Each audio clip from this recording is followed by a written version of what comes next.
इंसानियत की कहानी आखिर शुरू कहाँ से होती है? ये सवाल है जो हम सब कभी ना कभी सोचते हैं। तो चलें आज इसी सवाल के जवाब में उतरते हैं और जानते हैं सबसे पहले इंसान और पहले नबी हज़रत आदम अलैहिस्सलाम की कहानी, जो सिर्फ एक फर्द की नहीं बल्कि हम सब की यानी पूरी इंसानियत की इब्तिदा की दास्तान है। तो फिर चलें गोता लगाते हैं इंसानियत की इस शुरुआती दास्तान में और ये समझने की कोशिश करते हैं कि ये कहानी आज हमारे लिए क्या मायने रखती है। तो हमारी कहानी का पहला बाब ये हज़रत आदम की बहुत ही मुनफरिद तख्लीक और इस अजीम मर्तबे से शुरू होता है जो अल्लाह ने उन्हें अता किया। देखें, हज़रत आदम सिर्फ पहले इंसान ही नहीं थे बल्कि पहले नबी भी थे। मतलब ये कि वो अल्लाह के पहले पैगंबर थे जिन्हें अल्लाह ने खुद चुना था इंसानियत की रहनुमाई के लिए। ये उनके किरदार की असल बुनियाद है।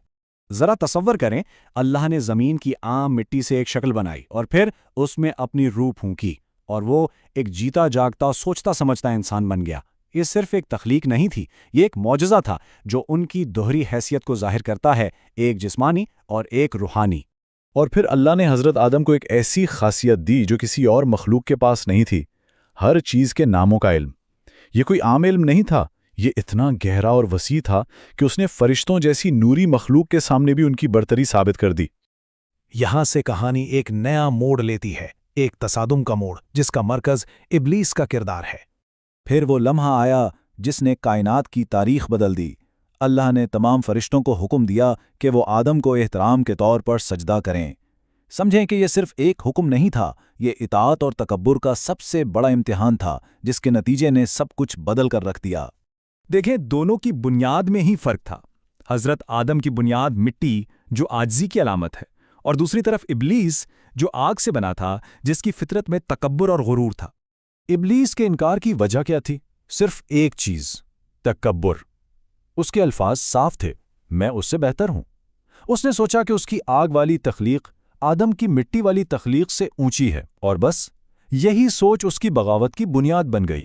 तो इस नाफरमानी का नतीजा क्या निकला? इब्लीस को अल्लाह की बारगाह से निकाल दिया गया और इसने कसम खा ली कि वो क़यामत तक इंसानों को भटकाता रहेगा।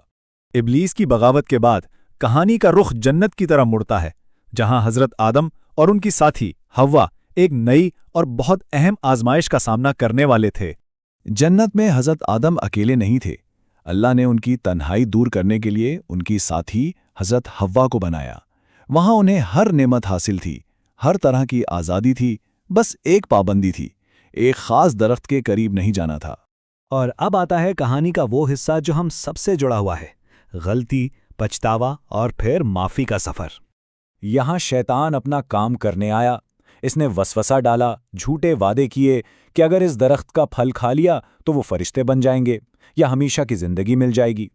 उसके बहकावे में आकर उन्होंने वो फल खा लिया, लेकिन गलती के फ़ौरन बाद उन्हें शदीद शर्मिंदगी और पछतावे में घेर लिया और वो फ़ौरन अपने रब की तरफ पलट गए तौबा के लिए।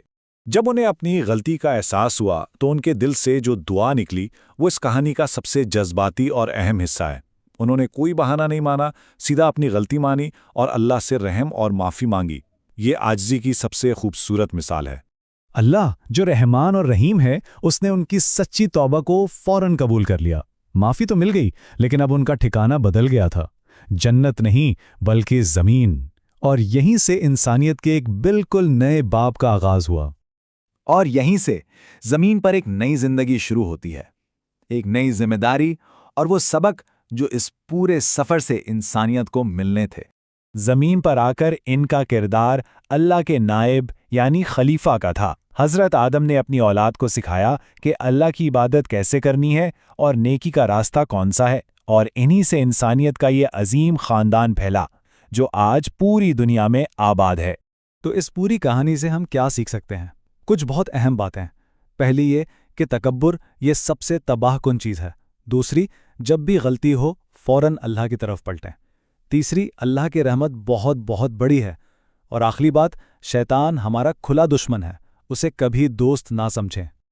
और आखिर में एक सवाल जो हम सबको सोचना चाहिए, हज़रत आदम की ये कहानी हमें अपनी ज़िंदगी में तकब्बुर और आजिज़ी की जो जंग हर रोज़ चलती रहती है उसके बारे में क्या सिखाती है?